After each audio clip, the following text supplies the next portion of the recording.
I couldn't look the groom's mother in the eye at my son's wedding. 2 hours before the ceremony, I'd found an envelope in my coat pocket, inside, a handwritten note, and an old brass key. The note had only 3 words. That night, 30 years ago, a woman died. We were all there, now someone knew. Someone remembered. How do you breathe when the past wraps its fingers around your throat? How do you smile when your carefully constructed world is seconds from collapse? Every mother dreams of her son's wedding day. I'd imagined this moment for years, the flowers, the music, Marcus standing at the altar with tears in his eyes, but I'd never imagined this terror, this cold dread pooling in my stomach. I'd never imagined holding evidence of my worst sin in my trembling hands, while 200 guests waited for a celebration I might be about to destroy. My name is Joyce, and I thought I'd buried the past so deep it could never claw its way back. But standing in that church vestibule, clutching the envelope, I realized the ground had never been as solid as I'd believed. The key was small, tarnished, with a number engraved on the bow, 447. I knew that number. God help me.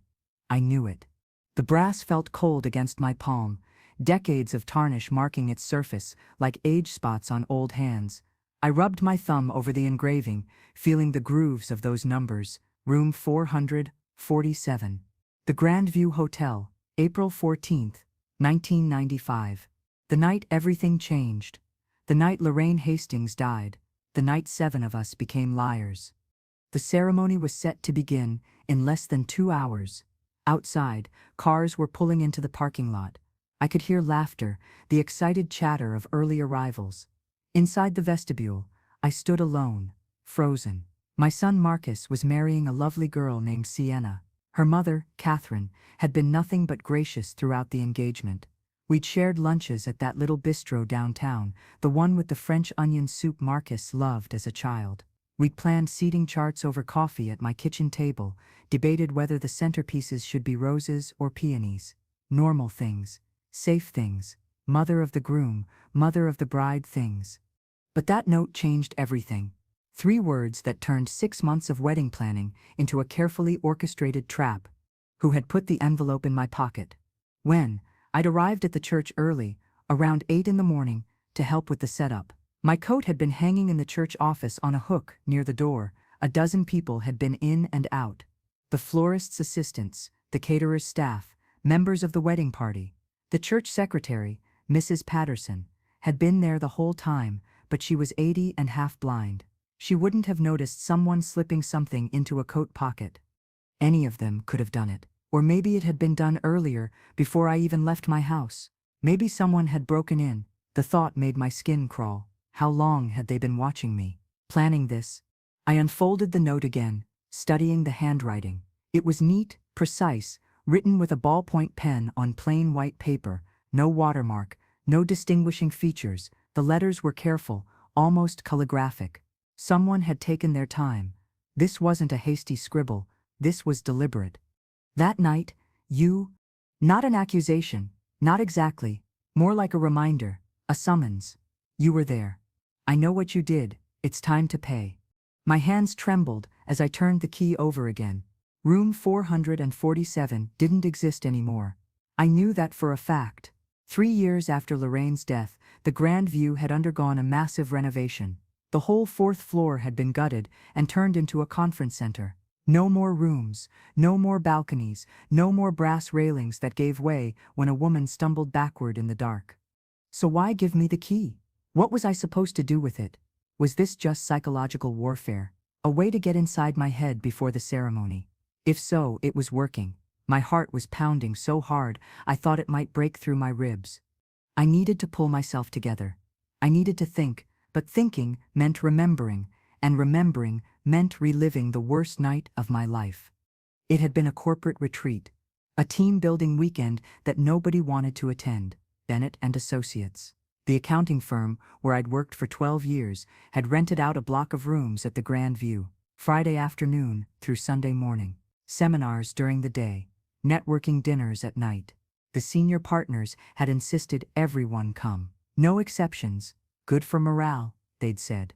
Good for team cohesion. They'd even arranged for childcare subsidies. so that parents like me wouldn't have an excuse to skip it. I remember driving up to the Grandview that Friday afternoon, my hands tight on the steering wheel. Marcus was staying with Gerald for the weekend, one of the rare occasions when my ex-husband actually followed through on his parenting duties. I'd packed a small suitcase, professional clothes for the seminars, casual clothes for the evening events. I thought it would be boring but harmless. 3 days of trust falls and icebreaker games, then back to real life. I had no idea I was driving toward the worst night of my life. What the retreat had really been good for was keeping Lorraine Hastings isolated and under control, away from her apartment, away from her lawyer friends, away from anyone who might help her blow the whistle on what she'd discovered.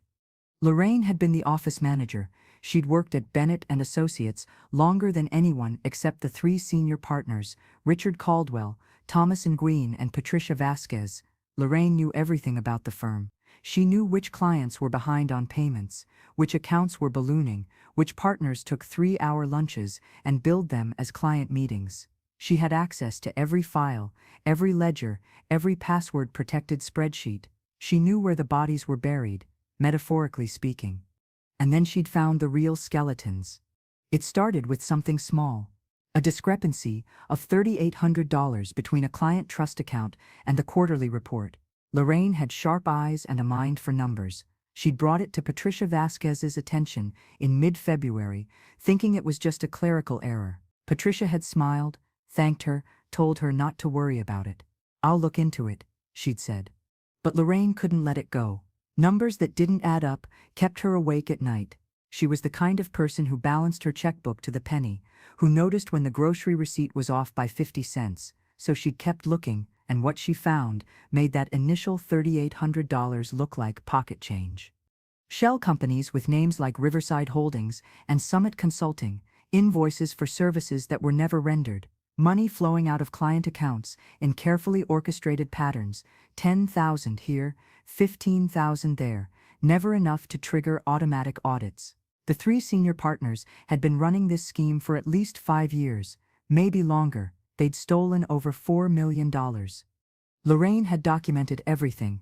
She'd created spreadsheets, traced money flows, identified the shell companies. She'd worked late nights and weekends, compiling evidence, and when she had enough proof, she'd made an appointment with Richard Caldwell, the managing partner.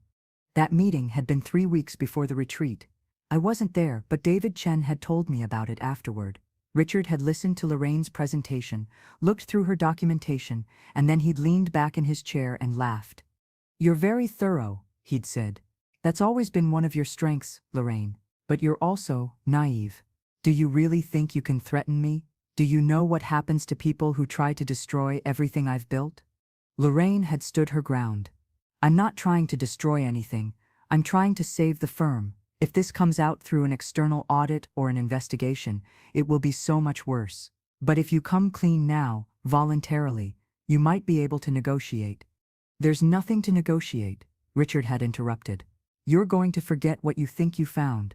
You're going to delete those spreadsheets, and you're going to keep your mouth shut." "Or what?" "Or you'll lose everything, your job, your reputation." "I have connections, Lorraine. I know people. One phone call from me, and you'll never work in accounting again. Not in this city, not anywhere." Lorraine had left his office shaking, but determined. She'd started making copies of her evidence, storing them in different locations. She'd reached out to a lawyer friend, asked hypothetical questions about whistleblower protections. She'd been preparing to go to the authorities. And then the retreat had been announced. "Everyone must attend," the memo had said. "No exceptions. This is mandatory." It started with a discrepancy, small at first, a few $1,000s that didn't match up between 2 ledgers. Lorraine had brought it to Patricia Vasquez's attention, thinking it was just a clerical error. Patricia had told her not to worry about it, that she'd handle it, but Lorraine couldn't let it go. She was meticulous, detail-oriented. Numbers that didn't add up kept her awake at night. So she dug deeper, and what she'd found was a carefully orchestrated embezzlement scheme that had been running for at least 5 years. The 3 senior partners had been siphoning money from client accounts, funneling it through shell companies, and pocketing millions. They'd been smart about it, spreading the theft across dozens of accounts, never taking enough from any one client to raise red flags. But Lorraine had seen the pattern. She'd connected the dots. And she'd made the fatal mistake of confronting them about it. That's when they'd invited her to the retreat. "Let's talk about this in a relaxed setting," Richard had said. "No need to get lawyers involved. We can work this out like professionals." Lorraine had been scared, but she'd agreed to go. She'd thought that if she went along, showed them she was reasonable, they might come clean, might turn themselves in, might make things right. She'd been wrong. The retreat had been tense from the start. The seminars were boring, the food mediocre, but the real tension was in the spaces between the hallway conversations, the sideways glances, the whispered arguments. 7 of us knew what was really happening. The 3 senior partners, Lorraine, and 3 other employees they'd brought along as backup, me, David Chen, and Angela Morrison. We were the ones they trusted to keep our mouths shut. We were the ones who had the most to lose if the firm went down. David had a mortgage and 2 kids in college. Angela was supporting her elderly mother, and me. I had Marcus, who was 12 at the time, and an ex-husband who was 6 months behind on child support. I needed that job. I needed the paycheck, the health insurance, the stability. So when the partners told us what was happening, when they explained that Lorraine was threatening to go to the authorities, when they asked us to help them manage the situation, we'd said yes, not out loud, not explicitly, but we'd nodded. We'd stayed silent. We'd become complicit. The first 2 days of the retreat were a blur of passive-aggressive conversations and barely concealed threats. The partners kept pulling Lorraine aside, trying to reason with her, trying to buy her off. They offered her money, a promotion, a partnership. They promised her a cut of the profits if she'd just forget what she'd seen. Lorraine refused every offer. She said she couldn't live with herself if she stayed silent. She said she believed in justice, in doing the right thing. She said she was going to call a lawyer first thing Monday morning. That's when things got dangerous. Saturday night, after the formal dinner, a group of us ended up in the hotel bar. The partners were there, drinking heavily, their anger simmering just below the surface. David and Angela were there too, looking miserable. I'd wanted to leave, to go up to my room and call Marcus, to hear his voice and remember why I was enduring this nightmare. But Richard had ordered me to stay. "We need to present a united front," he'd said. Lorraine had joined us around 10 o'clock. She'd looked tired, her face drawn, but there was a fire in her eyes, a determination I'd never seen before. She sat down at our table and ordered a glass of wine. For a while, nobody spoke. We just sat there, drinking in silence, the weight of unspoken words pressing down on us. Then Thomas had leaned forward and said, "Lorraine, please, be reasonable. Think about what you're doing. You'll destroy this firm. You'll destroy all of us." Lorraine had taken a sip of her wine and set the glass down carefully. "I've thought about it," she'd said. "I've thought about nothing else for 3 weeks, and I keep coming back to the same conclusion. What you're doing is wrong. It's illegal, it's theft, and I can't be part of it." Patricia had slammed her hand on the table, making the glasses jump. "You self-righteous bitch," she'd hissed. "You think you're so much better than us? You think you're some kind of hero? You're just a secretary who got lucky." Lorraine had stood up, her face flushed. "I'm not doing this anymore. I'm going to my room. And tomorrow morning, I'm calling my lawyer. You can all go to hell." She'd walked out. For a moment, none of us moved. Then Richard had stood, his face dark with rage. "We're not done with her," he'd said. "Joyce, David, come with me." I should have said no. I should have stayed in that bar, finished my drink, and gone to my room, but I didn't. I followed Richard out of the bar, up the stairs, down the hallway to Lorraine's room. David came too, his face ashen. Richard pounded on Lorraine's door. "Open up, we need to talk." The door opened. Lorraine stood there in her nightgown, her face tear-streaked. "Leave me alone." "We're not leaving until you listen to reason," Richard said, pushing past her into the room. I followed him in. So did David. The room was small, neat. Lorraine had always been tidy. Her suitcase was open on the bed, clothes folded carefully inside. She'd been packing, planning to leave early, before the retreat officially ended. Richard grabbed her arm. "You're not going anywhere. You're staying here until you come to your senses." Lorraine yanked her arm free. "Don't touch me. Get out of my room." They argued. Richard's voice got louder, more threatening. Lorraine started crying, pleading with him to just let her go. I stood by the door, frozen, useless. David stood next to me, his hands shaking. Then Lorraine said the words that sealed her fate. I don't care what you threaten me with. I don't care if I lose my job. I'm doing the right thing, and nothing you say is going to change my mind. Richard's face went white, then red. He lunged at her, grabbing her shoulders. Lorraine screamed. She tried to push him away, stumbling backward. The balcony door was open. It was a warm night, and she'd left it open for the breeze. Everything happened so fast. 1 second, Richard was grabbing her. The next, Lorraine was stumbling toward the balcony. Her foot caught on the threshold. She pitched backward, her arms windmilling, reaching for something to grab. Her hand caught the railing. But the railing was old, corroded. It gave way with a screech of metal. And then she was gone. For a moment, we just stood there, staring at the empty space where she'd been. The breeze ruffled the curtains. Somewhere in the distance, a car horn honked. Normal sounds, ordinary sounds, as if the world hadn't just shifted on its axis. Then Richard said, "No one says anything. This was an accident. She was drunk. She fell. That's the story." I wanted to scream.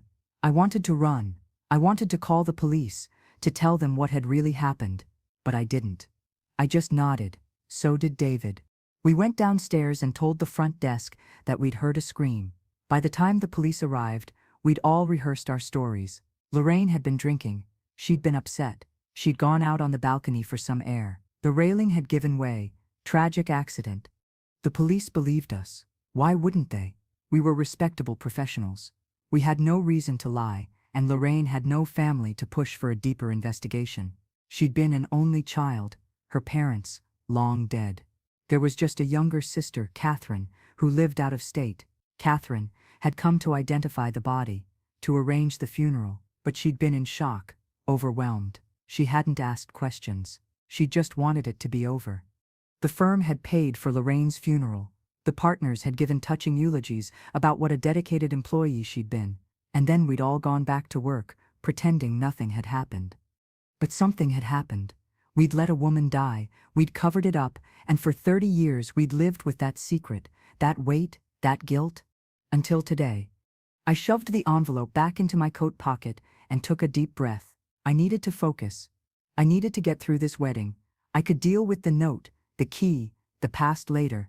Right now, Marcus needed me to be present, to be the mother he deserved. I walked out of the vestibule and into the sanctuary. The transformation was stunning. White roses and green ivy draped every surface. Candles flickered in brass holders. The string quartet was setting up in the corner, tuning their instruments. It looked like something out of a fairy tale. But fairy tales didn't have bodies buried in the foundation. I spotted Catherine across the room, directing a group of ushers. She was pointing at the seating chart, explaining where different family members should sit. She looked elegant in her mother-of-the-bride dress, her posture perfect, her smile gracious. When she glanced up and saw me, her smile widened. "Joyce, there you are." She hurried over, her heels clicking on the marble floor. "I was just looking for you. The florist needs your approval on the altar arrangement." I forced a smile. "Of course." We walked together to the front of the sanctuary. The florist, a young woman with purple streaks in her hair, showed me the arrangement, a cascading display of white roses, baby's breath, and eucalyptus. It was beautiful. "Perfect," I said. My voice sounded normal. How was that possible? How could I sound normal when my entire world was imploding? Catherine touched my arm. "Are you all right? You look pale." "Just nerves," I said. "I know the feeling. I barely slept last night. I kept thinking about everything that could go wrong, but it's going to be perfect. I just know it." I nodded, not trusting myself to speak. Catherine had no idea how wrong things were about to go. Or did she? Was she the one who'd put the note in my pocket? Was she the one who knew? But that was impossible. Catherine had been in her early 20s when Lorraine died. She'd been living in California, working as a paralegal. She'd had nothing to do with Bennett and Associates. Nothing to do with the retreat. She couldn't know. Unless someone had told her. The thought made my knees weak. Had one of the others talked? David Chen had died 5 years ago, a heart attack at 59. Angela Morrison had moved to Florida, last I heard. But the partners were all still alive. Richard was in his 70s now, retired, living in Arizona. Thomas was in his late 60s, still working part-time as a consultant. Patricia was 68, running her own boutique accounting firm. Had one of them confessed? Had they finally developed a conscience after 30 years? Or had someone else figured it out? An investigator, maybe, a journalist. Someone who'd looked into Lorraine's death and found the inconsistencies, the holes in our story. Joyce? Catherine was looking at me with concern. Are you sure you're okay? I'm fine, I said. Just a little overwhelmed. It's a big day. It is, she agreed. But we've got this. Together. Together. The word felt like a knife twisting in my gut. Catherine excused herself to check on something with the caterer. I stood alone at the altar, looking out at the empty pews. In a few hours, they'd be filled with people. Friends, family, co-workers, Marcus's friends from college, Sienna's sorority sisters, Gerald's relatives, my relatives, people who thought they knew me, people who had no idea what I'd done. Mom? Marcus's voice startled me. I turned to see him standing in the doorway of the groom's suite, still in jeans and a t-shirt. Can we do those photos now? Before I get dressed? Of course, honey. I followed him to the suite, a small room off the main hallway. His groomsmen were there, joking around, sipping beer from bottles disguised in koozies. The photographer was setting up his equipment. Okay, Marcus, let's get you and your mom together, the photographer said.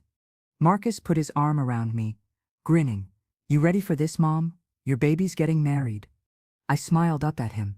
He looked so much like his father, the same strong jaw, the same warm eyes. I'm ready. The camera flashed. Click, click, click. Moments captured, frozen, lies preserved for posterity. Beautiful, the photographer said. Now let's get one with Dad, too. Gerald had been standing by the window, looking out at the parking lot. He turned and joined us, standing on Marcus's other side, the three of us together, like we used to be, before the divorce, before everything fell apart. More clicks, more frozen smiles. Perfect, the photographer said. Okay, Marcus, you better start getting dressed. Ceremony's in an hour. The groomsmen whooped. Marcus laughed, clapping his best man on the back. I started to leave, but Gerald caught my elbow. Can I talk to you for a second? Outside? We stepped into the hallway. Gerald closed the door behind us, his expression serious. What's going on with you? He asked. What do you mean? Joyce, I've known you for 40 years. I can tell when something's wrong. You've been off all morning, distracted, pale. Are you sick? No, I'm fine. You're not fine. Talk to me. I wanted to tell him. God. I wanted to tell him everything. Gerald had always been the steady one, the reasonable one. If anyone could help me navigate this nightmare, it was him.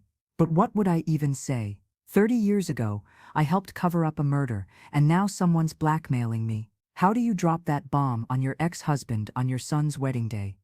It's just wedding jitters, I said. I'm worried about Marcus, about whether Sienna's really right for him.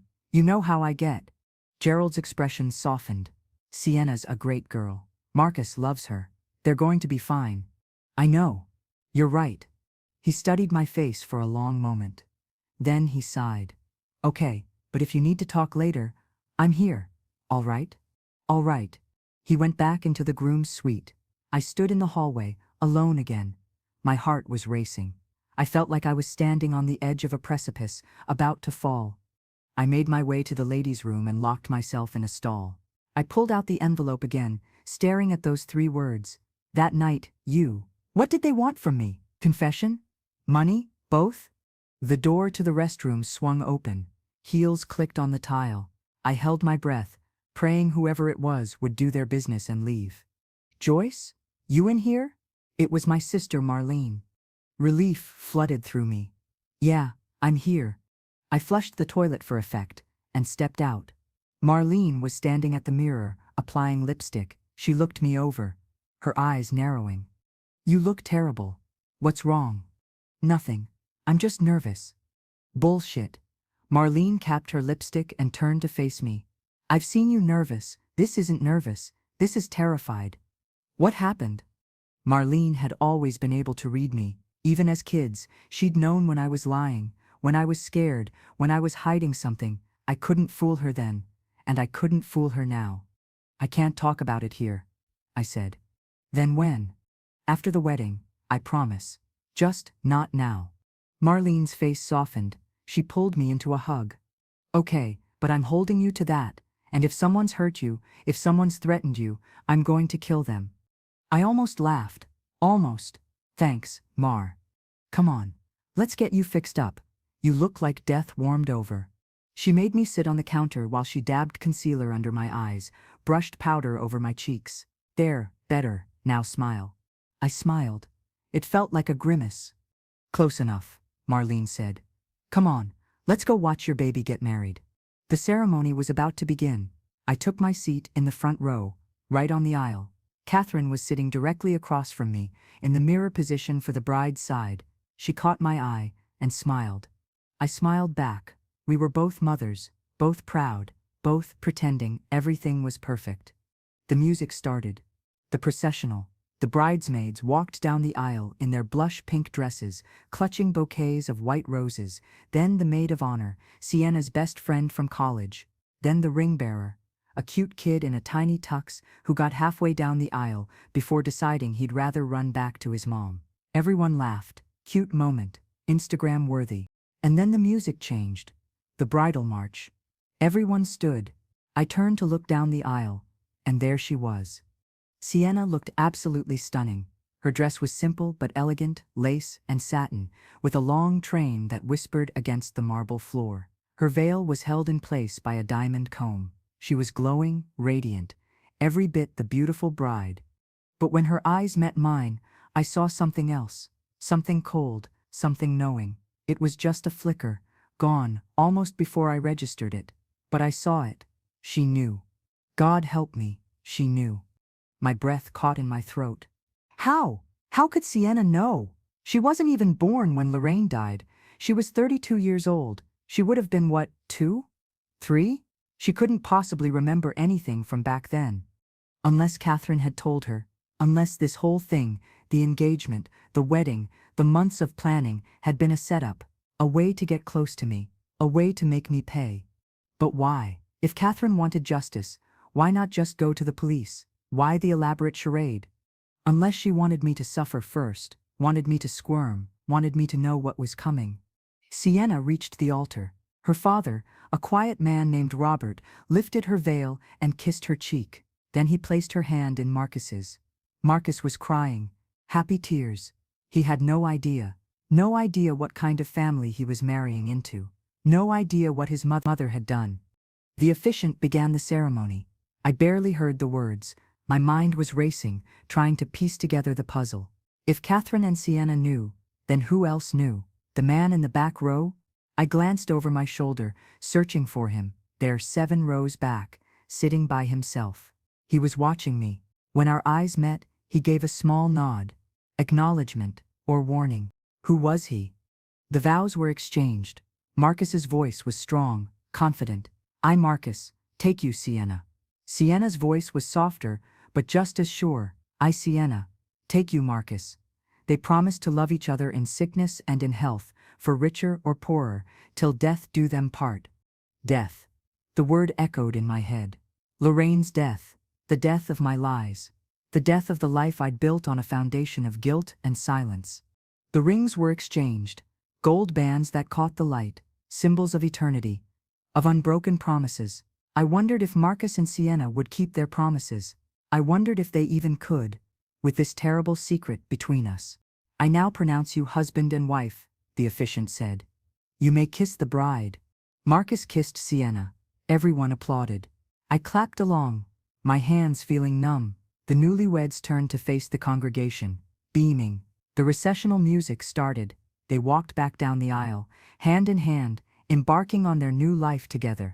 As they passed my row, Sienna paused, just for a second. She leaned down, her lips near my ear, and whispered, "We need to talk. After the reception, don't leave." Then, she was gone, swept away in a tide of congratulations and camera flashes and thrown rice, But her words stayed with me, cold and sharp. Don't leave. As if I had a choice. The reception was in the church's fellowship hall, a large room with tall windows and hardwood floors. It had been transformed into an elegant space, round tables with white tablecloths, centerpieces of white orchids, strings of fairy lights crisscrossing the ceiling. A live band was setting up in the corner. A champagne tower sparkled under the lights. I found my assigned seat at the head table, between Gerald and Catherine. Gerald squeezed my hand as I sat down. "You okay?" he murmured. "Fine," I lied. Catherine leaned over, smiling. "Beautiful ceremony, wasn't it?" I cried during the vows. "It was lovely," I said. "I'm so glad our children found each other. It's like fate, don't you think? Like they were meant to be together." "Fate, or careful planning," I forced a smile. "Absolutely." Dinner was served, salmon with asparagus, or chicken with roasted vegetables. I chose the chicken. I couldn't eat. Every bite tasted like sawdust. I pushed food around my plate, rearranging it to look like I'd eaten something. Speeches began.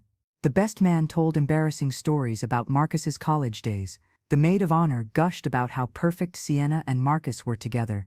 Everyone laughed in the right places, oohed and ahed on cue. Then it was the parents' turn. Gerald stood first. He gave a touching toast about love and commitment, about how proud he was of Marcus, about how lucky Marcus was to have found Sienna. He raised his glass. Everyone cheered. Then it was my turn. I stood, my legs shaking. I looked out at the crowd, 200 people, all smiling, all waiting to hear what the mother of the groom had to say. I cleared my throat. When Marcus was born, I began, my voice cracking. I made a promise to myself. I promised I'd give him a good life, a safe life, a life free from the mistakes I'd made. I paused. The room was silent. Everyone was listening. Even the band had stopped tuning their instruments. "I haven't always succeeded," I continued. "I've made mistakes, terrible mistakes. Mistakes that have haunted me for decades. But I've tried. I've tried to be the mother Marcus deserved. I've tried to protect him, to shield him from the darkness in this world." My voice broke. I took a shaky breath. And seeing him today, so happy, so full of hope, it reminds me that love is stronger than fear, stronger than the past, stronger than the secrets we keep. I looked directly at Catherine. She was staring at me, her expression unreadable. "So here's to Marcus and Sienna," I said, raising my glass. "May your future be brighter than anything that came before. May you face your challenges with courage and honesty, and may you never have to carry the burden of secrets that poison everything they touch." I drank. The champagne was bitter. Everyone clapped, but the applause was muted, confused. Gerald leaned over. "That was a strange toast," he murmured. "I know." The reception continued. First, dance, cake cutting, bouquet toss. I went through the motions, smiling when expected, laughing when appropriate. But inside, I was falling apart. Every smile felt like a lie. Every laugh rang hollow. The man from the back row approached me during the dancing. Up close, he looked older than I'd thought, mid-70s maybe. His face was weathered, lined with age, but his eyes were sharp, alert. "Mrs. Harper?" he said. "Yes. My name is Daniel Reese. I worked at the Grandview Hotel back in 1995.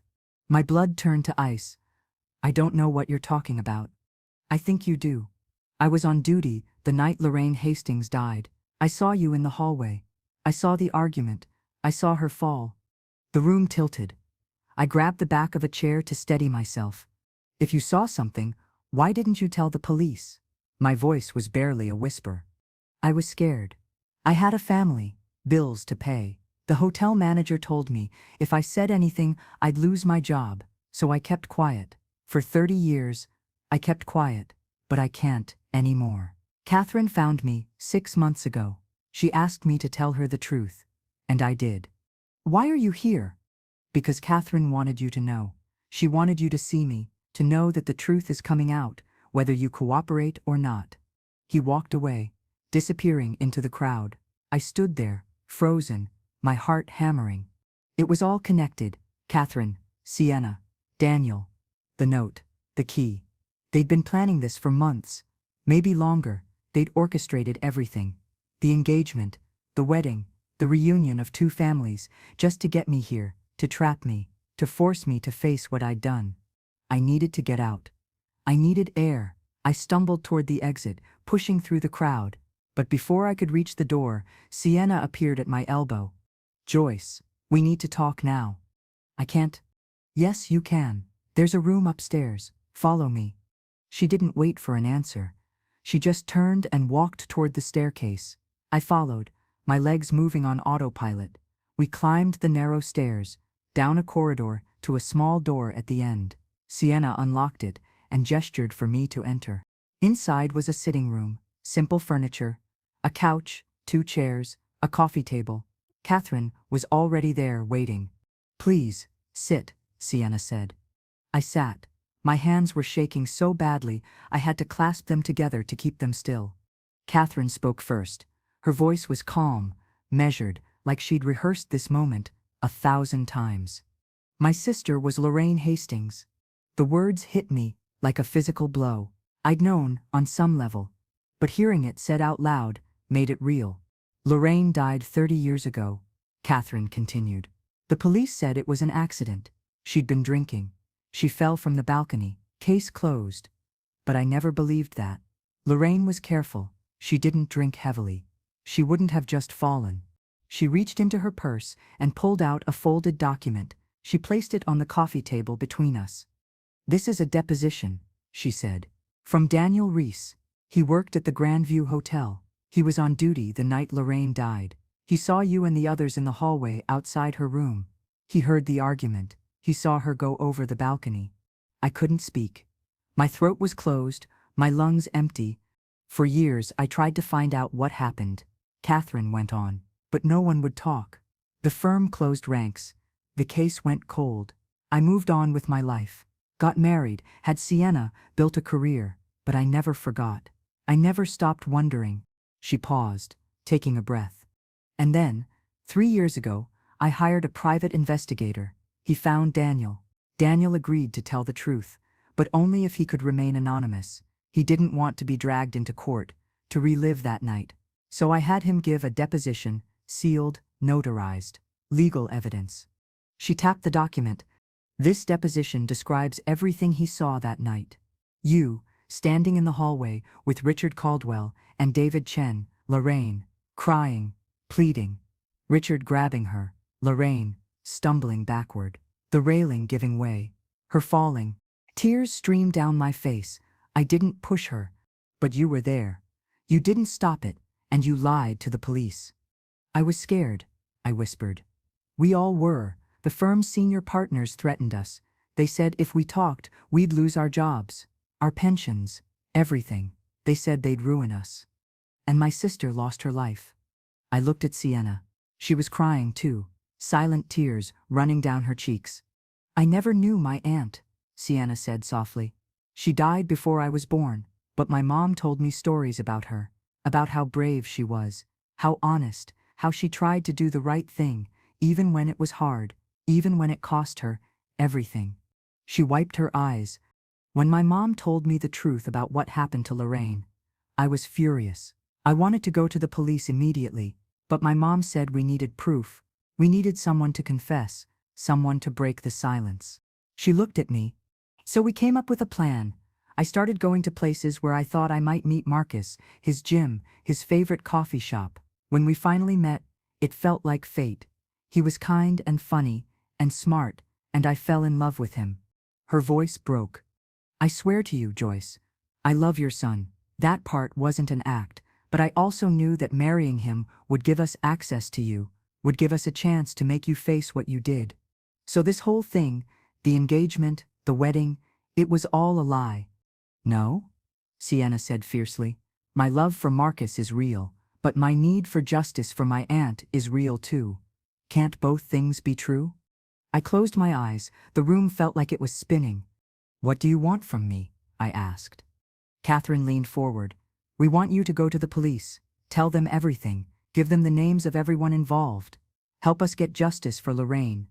If I do that, my life is over. Marcus will hate me. I'll go to prison. Everything I've built will be destroyed. And if you don't, Catherine said, her voice hard. We'll go to the police ourselves. We'll show them Daniel's deposition. We'll tell them everything, and we'll make sure everyone knows you had a chance to do the right thing and didn't take it. How long do I have? Until tomorrow morning. After that, we're going to the authorities, with or without your cooperation. I stood on shaking legs. I need to think. Sienna walked me to the door. I really do love Marcus, she said softly. I hope you believe that. I didn't answer. I couldn't.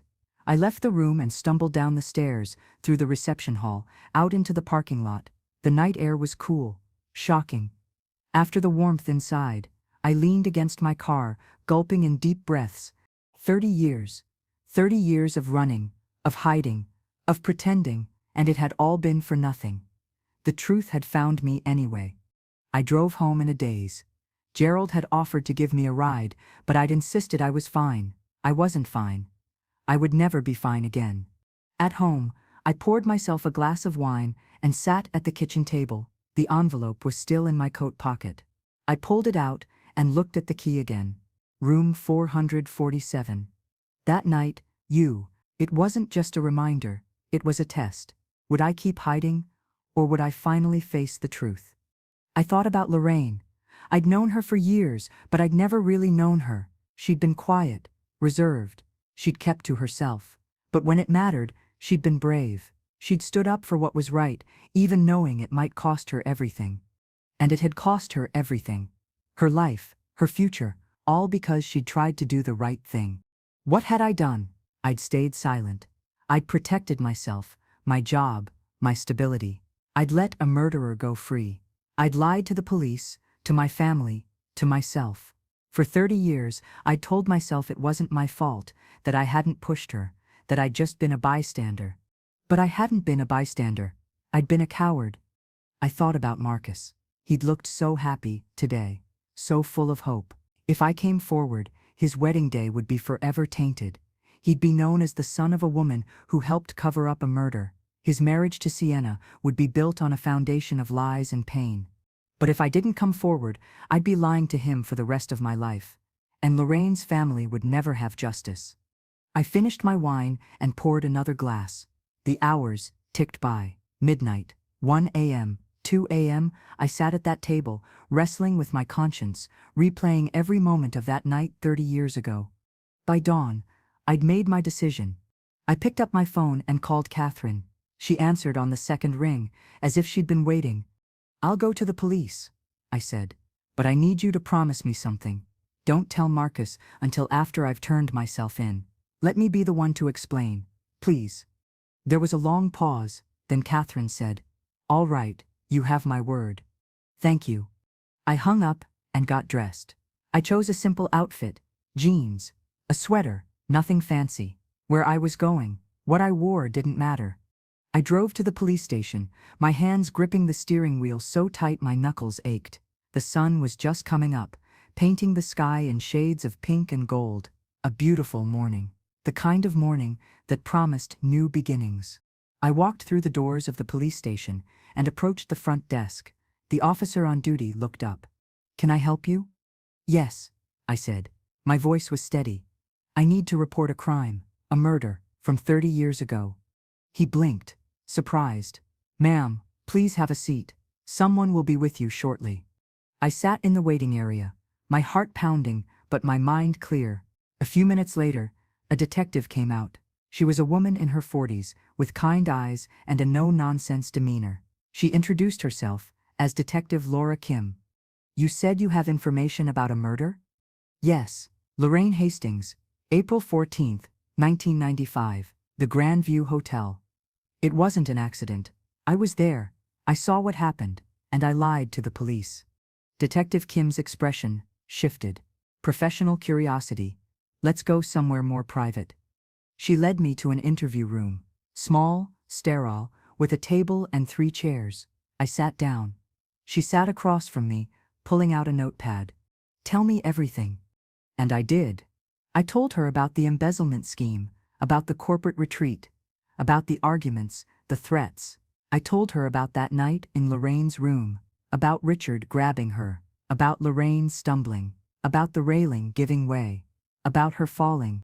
I told her about the cover-up, about the lies we'd told the police, about the firm's payments to silence witnesses, about how we'd all gone on with our lives, pretending nothing had happened.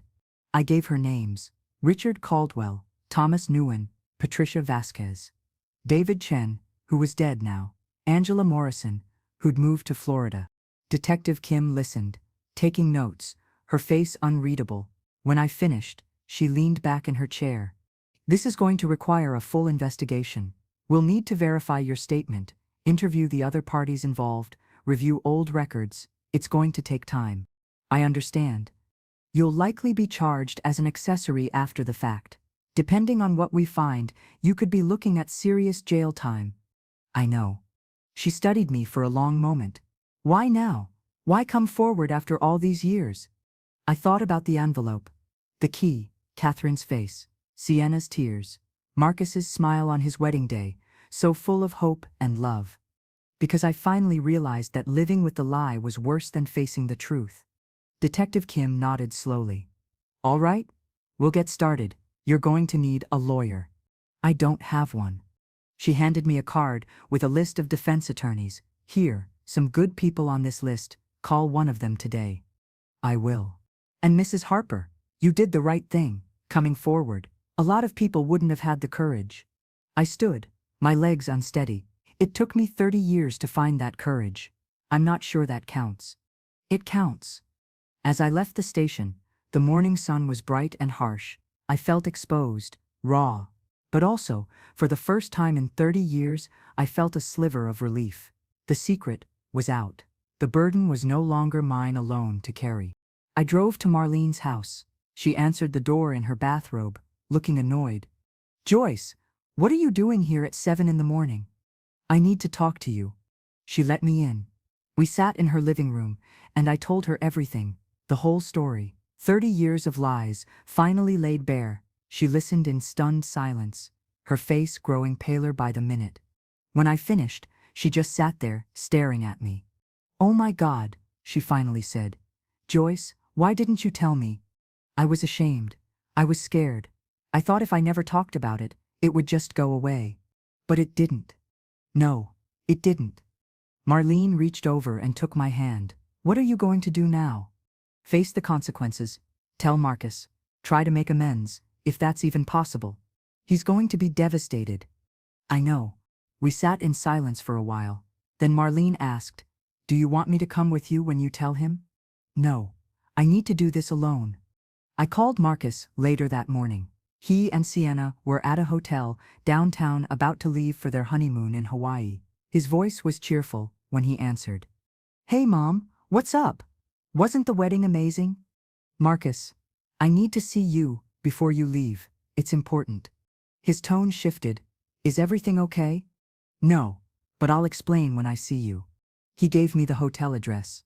I drove there, my stomach in knots. When I arrived, he and Sienna were in the lobby, suitcases at their feet, dressed for travel. Sienna saw me first. Her expression was guarded, but she nodded slightly. "Permission."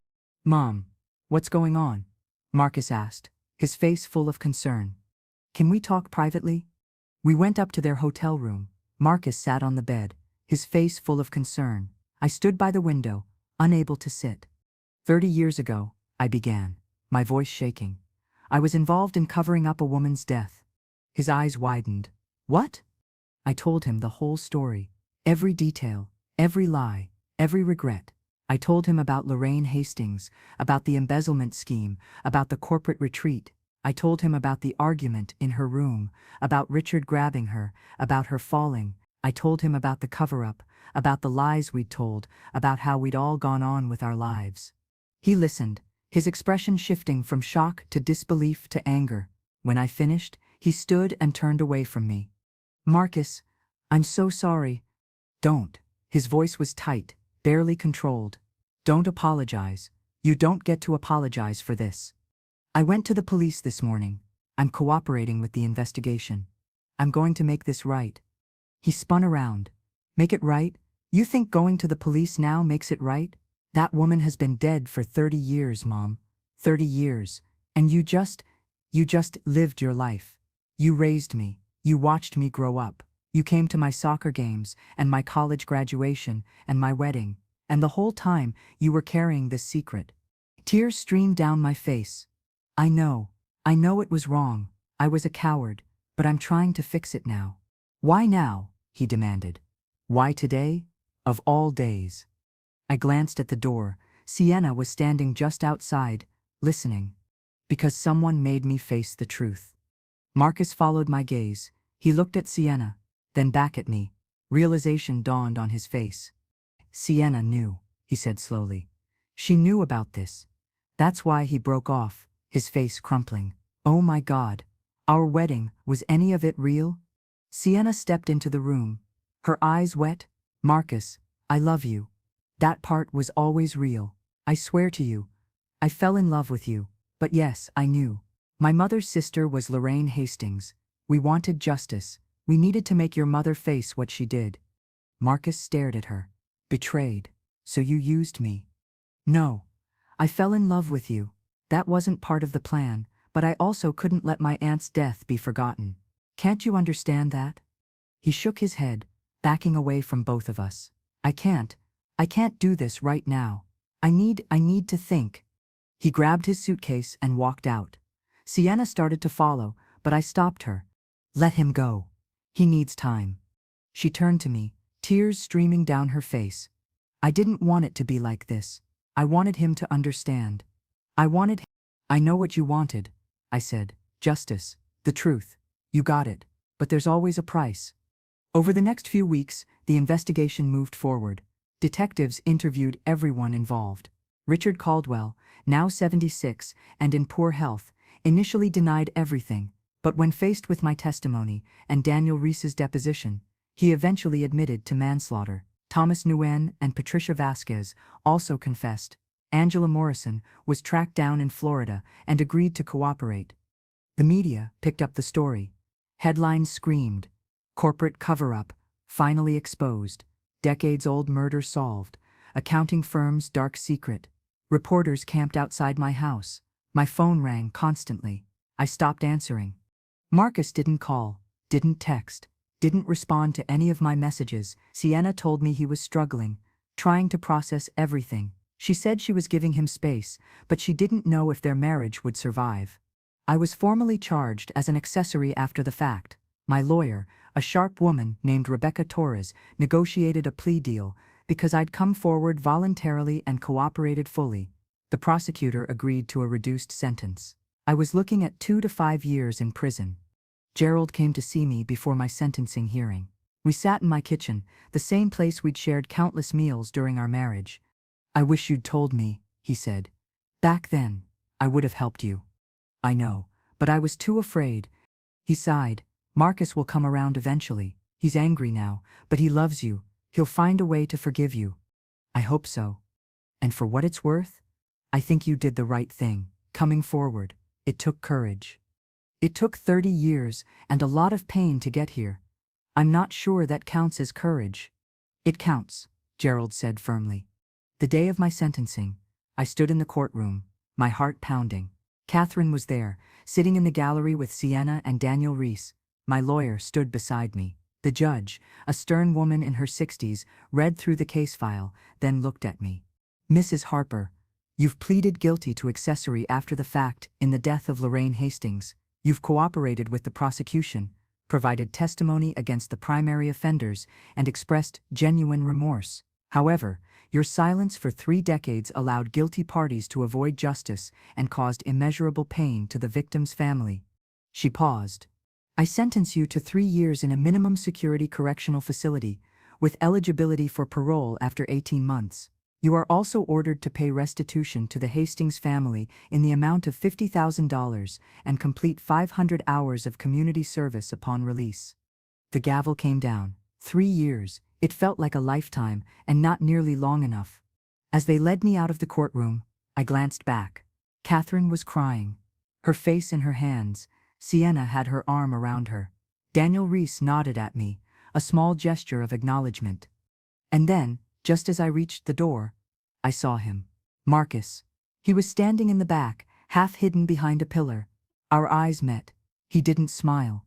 He didn't wave, but he was there. That was enough. Prison was hard.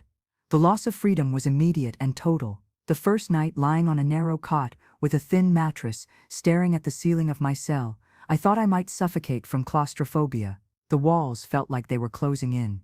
Every sound was amplified. The clanging of metal doors, the footsteps of guards, the muffled conversations of other inmates. I'd never felt so alone. The routine was rigid, unchanging. Wake at 6, breakfast at 6:30, work detail or programs from 8 to noon. Lunch, more programs in the afternoon. Dinner at 5, free time until 9. Lights out at 10. Day after day, the same schedule, the same faces, the same four walls. Time moved differently inside. Days dragged but weeks flew. I'd think it was Tuesday and discover it was Friday. I'd blink, and a month had passed. The first few weeks were the hardest. I was terrified of the other inmates, convinced they'd see me as weak, as a target, but most of them were just trying to survive. Same as me. I kept my head down, didn't make waves. I learned the unwritten rules. Don't sit at the wrong table in the cafeteria. Don't ask personal questions. Don't snitch. Don't borrow what you can't repay. My cellmate was a woman named Denise, in for check fraud. She was 42, had 3 kids on the outside, and cried herself to sleep most nights.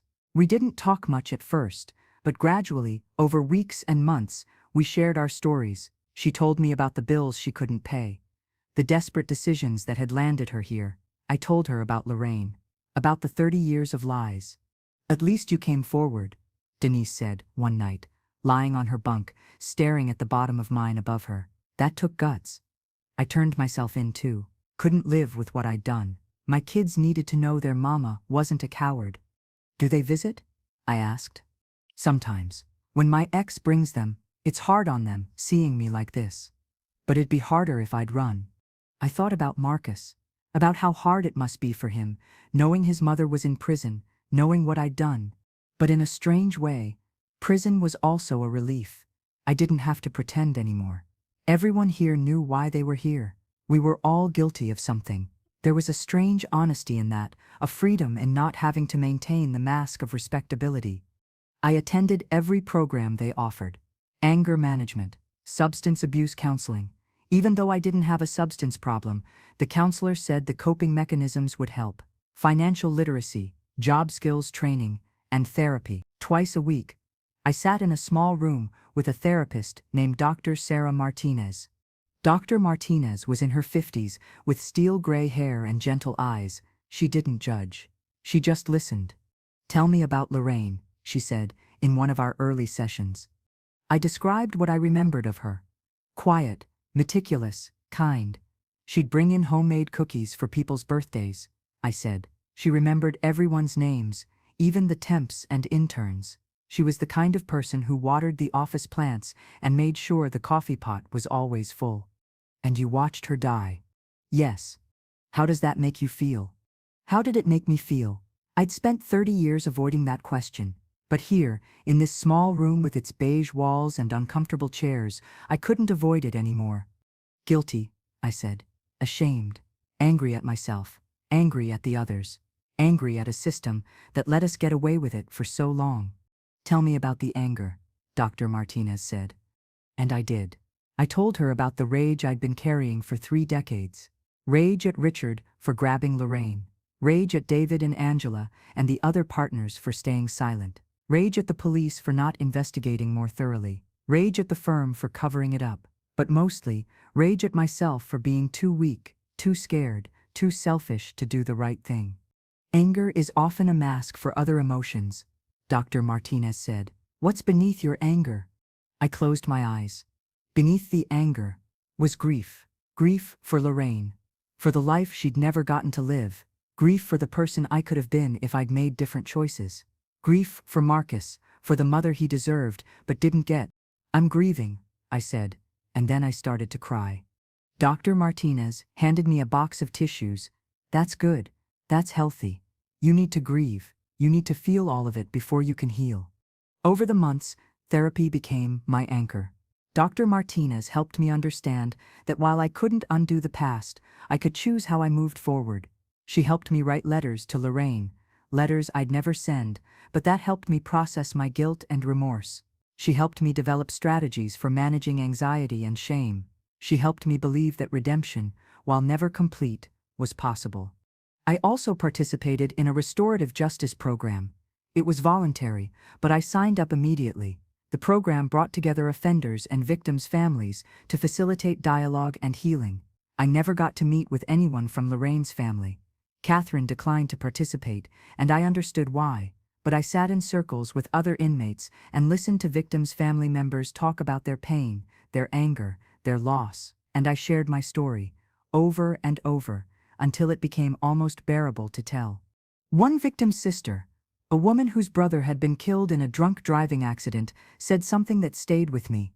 "I don't forgive the man who killed my brother, but I'm grateful he told the truth. It didn't bring my brother back, but it gave us closure. It let us stop wondering and start healing." That became my hope, that maybe somehow my honesty could give Catherine and Sienna a measure of closure, that my punishment could be a step toward healing. I wrote letters to Marcus every week, even when he didn't respond. I told him about my days, about the programs I was taking, about what I was learning in therapy. I told him stories from when he was little. The time he'd tried to give the cat a bath and ended up soaked himself. The time he'd made me a Mother's Day card out of macaroni and glitter. I tried to remind him that whatever else I was, I'd loved him. I still loved him. The letters went unanswered for months, 6 long months of silence. But I kept writing, because what else could I do? I couldn't give up on the one relationship that mattered most. And then, finally, a letter came back. It was short, just a few lines. "Mom, I'm not ready to forgive you yet, but I'm trying to understand. Sienna and I are working things out. We're staying together. I hope you find peace." I cried when I read it. It wasn't forgiveness, but it was a start. I also wrote to Catherine. I apologized for my silence, for my cowardice, for the pain I'd caused her family. She wrote back once. Her letter was measured, careful. She said she appreciated my honesty, but that nothing could bring Lorraine back. She said she hoped I would use my time in prison to reflect and grow. She didn't offer forgiveness, but she didn't close the door entirely either. That was more than I deserved. During my time inside, I attended therapy sessions, participated in restorative justice programs, and tried to make sense of the choices I'd made. I thought a lot about Lorraine. I tried to remember her as she was kind, principled, brave. I owed her that much. I was released. After serving 2.5 years for good behavior, Gerald picked me up from the prison. We drove in silence for a while, the landscape rolling by. "Marcus wants to see you," he finally said. My heart leaped. "When?" "Tomorrow. He and Sienna are coming to my place. He thought neutral ground would be better." "Okay." The next day, I arrived at Gerald's house with shaking hands. It was a mild afternoon, the kind of day that promised spring.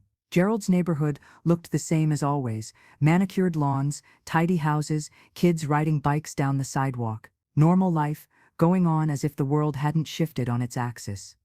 Marcus and Sienna were already there, sitting on the couch in the living room. Gerald had made himself scarce, giving us privacy. Marcus looked older. There was a weariness around his eyes, lines on his forehead that hadn't been there 2.5 years ago. He'd always looked like his father. But now I could see it even more clearly. Sienna sat close to him, their hands intertwined. She looked tired too, but there was a strength in her posture, a quiet determination. I sat in the armchair across from them, my hands clasped in my lap to keep them from shaking. The silence stretched between us, heavy, with everything unsaid. Finally, Marcus spoke. "I've been angry with you for a long time, Mom." I nodded, not trusting my voice. "Part of me is still angry," he continued. "When I think about what you did, what you helped cover up, I feel sick. That woman, Lorraine, she was just trying to do the right thing, and she died because of it. And you stayed silent. Each word was a knife, but I deserved every cut." "I've thought a lot about that night," Marcus said. "About what it must have been like. The fear, the pressure, the threats. I've tried to imagine what I would have done in your position. Would I have been brave enough to tell the truth, or would I have been scared, like you?" He paused, his jaw working. I want to believe I would have been brave. But honestly, I don't know, and that scares me, because it means I might be capable of the same cowardice. You're not, I said, my voice hoarse. You're stronger than I ever was. You have integrity. You wouldn't. You don't know that, Marcus interrupted. None of us know what we're capable of until we're tested. You failed your test, Mom. But then you came forward. You told the truth. You faced consequences. That took courage too. Different courage, maybe. Late courage. But still. Tears spilled down my cheeks. I've been seeing a therapist, Marcus said. Sienna and I both have, trying to work through all of this, trying to understand how to move forward. He glanced at Sienna. She nodded encouragingly. And what I've realized, Marcus continued, is that people are complicated. You made a terrible mistake, and you compounded it by staying silent for 30 years. But you also raised me. You loved me. You came to every soccer game, every school play. You helped me with homework. You taught me to tie my shoes, to ride a bike, to be kind to people. You were a good mother in a lot of ways. His voice cracked. So I'm trying to hold both truths. The truth that you failed catastrophically, and the truth that you also did a lot of things right. I don't know if I can fully forgive you yet. Maybe I never will, but I want to try, because you're my mother, and because staying angry forever isn't helping anyone. I couldn't speak. I could barely breathe. All I could do was nod and cry. Sienna spoke for the first time. We want to move forward, Joyce, for all of us, for the baby. I looked up sharply. Baby? Sienna and Marcus exchanged a glance, and for the first time since I'd arrived, they smiled. Small smiles, tentative, but real. We were going to wait to tell you, Sienna said. But yes, I'm pregnant. About 3 months along. Joy and sorrow crashed over me in equal measure. A grandchild. Marcus was going to be a father, and I'd almost missed this moment entirely because of my own choices. Congratulations, I managed. That's wonderful. I'm so happy for you. We'd like you to be part of the baby's life, Marcus said. If you want to be, but there have to be boundaries. And honesty, no more secrets, no more lies. If we're going to do this, it has to be real. I understand, I said. No more secrets, I promise. We talked for hours that day, working through layers of pain, anger, and regret. It wasn't easy. There were raised voices, more tears, moments when I thought Marcus might walk out, but he didn't. He stayed. We stayed. And slowly, painfully, we began to find our way towards something that might someday resemble forgiveness. When I left Gerald's house that evening, I felt lighter than I had in years. Not absolved. I would never be absolved. But maybe, just maybe, on the path toward redemption. In the months that followed, I started rebuilding my life. I found a job at a nonprofit that helped formerly incarcerated women reintegrate into society. It wasn't glamorous work. I helped women fill out job applications, navigate public assistance programs, find housing, but it was meaningful. Every woman I helped felt like a small act of atonement. I completed my 500 hours of community service, working with at-risk youth at a local community center. I shared my story with them. A cautionary tale about the consequences of silence and cowardice. Some of them listened, some of them didn't. But I kept showing up, kept telling my truth, hoping it might save even one kid from making my mistakes. I paid my restitution to Catherine's family in monthly installments. $50,000 felt like both too much and not nearly enough. What was money compared to a life? But it was all I could offer. I also stayed in touch with Catherine, tentatively, carefully. We met for coffee once, about 6 months after my release. It was awkward at first, sitting across from each other in a quiet cafe, two women bound by tragedy and loss.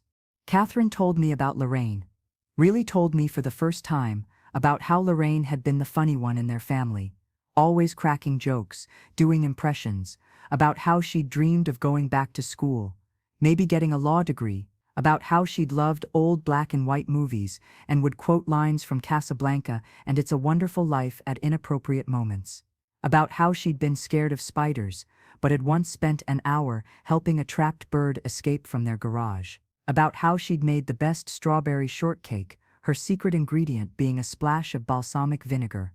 She sounds wonderful, I said, my voice thick. She was, Catherine replied.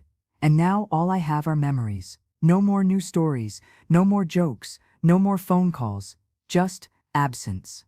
I'm so sorry. I know that doesn't change anything, but I am so deeply sorry. Catherine looked at me for a long moment. I don't think I'll ever fully forgive you, Joyce, but I appreciate that you came forward. You gave us answers, you helped us get justice, even if it came 30 years too late. That's something. It's more than I deserved, I said. She nodded slowly. Maybe, but it's a start. As I drove home that day, I thought about the key that had started all of this. Room 447, that night. It had been more than just a reminder, it had been a summons, a demand for accountability, a test I'd been failing for 3 decades. But in the end, I'd found the courage, belated, inadequate courage, but courage nonetheless, to answer that summons, to face what I'd done, to tell the truth. The past couldn't be undone. Lorraine was still gone. The years of pain I'd caused couldn't be erased, but I could move forward, carrying the weight of my mistakes, trying each day to be better than I'd been, trying to earn back, inch by painful inch, the trust I'd shattered. That was the best I could do, and for now, it was enough. 2 years after my release, on an ordinary Tuesday afternoon, Marcus called me with news. He and Sienna were expecting a baby, a girl. My heart soared. Oh, Marcus, that's wonderful. Congratulations. There was a pause. Then, Mom, we've been talking, Sienna and I, about names. Oh? We want to name her Lorraine. The world stopped. I couldn't speak. Tears choked my throat, my chest tight with emotion, grief, gratitude, hope all tangled together. Mom, are you still there? Yes, I managed. That's beautiful, Marcus. That's perfect. Sienna suggested it, he said. A way to honor her aunt, a way to remember, to make sure Lorraine's story doesn't get forgotten. I think it's the most beautiful thing I've ever heard. When baby Lorraine was born on a sunny morning in May, I was there, not in the delivery room, that was for Marcus and Sienna, but in the hospital waiting room. Catherine was there too, sitting 2 chairs away. We didn't talk much, but there was an understanding between us. 2 women, once adversaries, now bound by this new life. When Marcus came out, his face was radiant with exhaustion and joy. She's here. She's perfect. Do you want to meet her?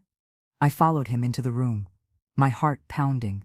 Sienna was in the bed, exhausted but glowing, holding a tiny bundle wrapped in a pink blanket. She looked up at me and smiled. A real smile, warm and genuine. Come meet Lorraine, she said softly. I approached slowly, hardly daring to breathe. Sienna placed the baby in my arms, and I looked down at her. She was so small, so perfect. Her eyes were closed, her tiny fists curled near her face. She had wispy dark hair and impossibly tiny fingers. I whispered a promise to her. A promise only she and I could hear. I promised that I would tell her the truth, when she was old enough, that I would make sure she knew about her namesake, about the brave woman who'd stood up for what was right, even knowing it might cost her everything.